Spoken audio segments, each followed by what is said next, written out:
is my home. And this is how it looked in 1872. This is Hill End.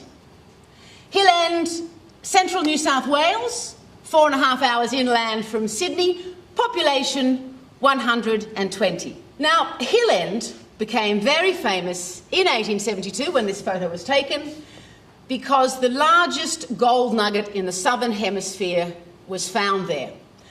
And it was found at a mine called the Star of Hope mine that was co-owned by this man, Bernard Otto Holterman. But it was very lucky that Holterman was such an entrepreneur because that gave him the vision and the foresight to, with some of his money, commission a French portrait photographer of the day, Beaufoy Merlin, who was living and working in Sydney, and Merlin's assistant, Charles Bayliss. He commissioned these two men to go out onto the goldfields and capture this extraordinary time. And they did.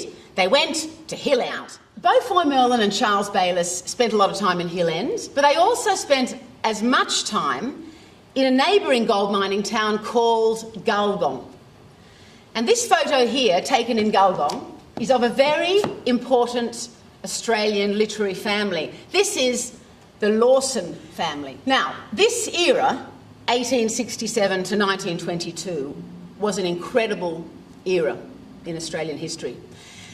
And Henry Lawson was very fortunate to be surrounded by amazing women.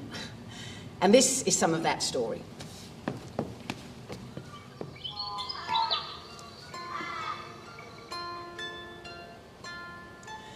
A lonely young wife in her dreaming discerns a lily-decked pool with a border fair